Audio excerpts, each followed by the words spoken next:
Every young person at one time of their life has been asked the question, what do you want to be when you grow up? Or even, they've been told, you are the future. These questions imply that your adult years are what you should focus on. Or, quite frankly, who cares about your childhood? It's when you become an adult when your life begins. So we go to school for our entire young lives in hopes to grow up and one day contribute to this future because we were told it was ours. But what about the present? What about right now? There are 1.8 billion young people in the world between the ages of 10 and 24. What if young people were actually the present and we could use our voices now instead of passively waiting for this future which we were told was ours? 2020 has proven that young people are resilient, learning online because of a pandemic, experiencing and living in a world where police brutality is the norm, and now navigating life through a hostile presidential debate. So many events that impact young people arguably just as much as any adult. So why are young people rarely ever involved in conversations regarding issues that impact them? I'd argue it is because we live in this narrative that young people are the future, and we don't think that they are capable of having these conversations in their young life. We are here to tell you that young people are the present. When we think of young people as the future, this is viewing them as passive members of our society rather than active partners in our world whose voices need to be heard. When we view young people as the future, we miss out on their creative ideas, views, and experiences. We must view young people as the present. We must empower young people and give them the appropriate tools and resources that are needed in order to support them and have their voices heard.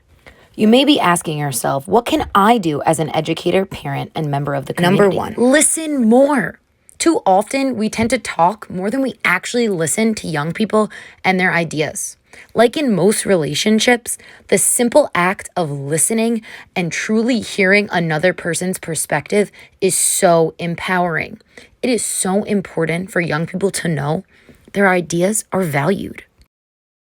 Number 2, mentorship. It is so important we value the need for mentorship. Leaders must consider it a priority to come alongside young people who also desire to create change in their communities and around the world. Peer mentorship is also important. You are never too old or too young to mentor another person. Number 3, exercise humility. As leaders and adults in our community, we must be humble and willing to accept new ideas from young people and others we are working with. We cannot always think our way is the right way. Empowering young people means being humble and willing to admit and utilize good and new ideas, especially when they are better than our own. Number 4, give young people the tools and resources to facilitate change. Provide young people with different avenues to get involved in their local and global communities. Support young people in being activists via social media. Participate in certain community organizations. Help them educate family and friends. And overall, constantly encourage them to challenge the status quo.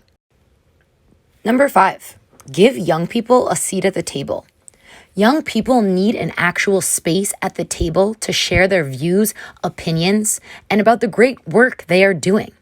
By viewing young people as the present and providing them with these opportunities to engage in essential conversations about the world they're contributing to, we can help fuel political engagement and change our world today.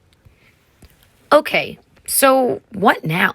We just gave some advice for the grown-ups in our lives to support us, but what can you do as a young person to change the world? Number 1, volunteer. Focus on how you can help your local area or a cause within your country. Volunteering allows you to connect to your community and make it a better place. Even helping out with the smallest tasks can make a real difference to the lives of people, animals, and organizations in need. Do some research to find out some of the local organizations that may need some support and get volunteering.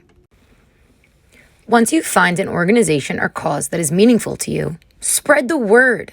There's never been a greater time in history for reaching out to millions of people around the world. You may have seen Representative Alexandria Ocasio-Cortez make her Twitch debut to play Among Us and encourage viewers to vote. It all started from a simple tweet and then an Instagram Live. Before the end of the day, 435,000 viewers had not only seen their local representative act as the imposter, but they were reminded the importance of voting in the upcoming election and urged to make a plan so that they were prepared to cast their ballot. Number 3, think outside the box. Why do videos, campaigns, or pictures go viral? Normally, a big reason behind this is because it's something not many people have seen before, which makes it shareable.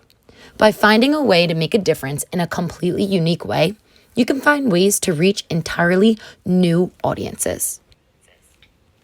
You, as a young person, have the ideas, creativity, and great energy to shape a better world. You are full of hope.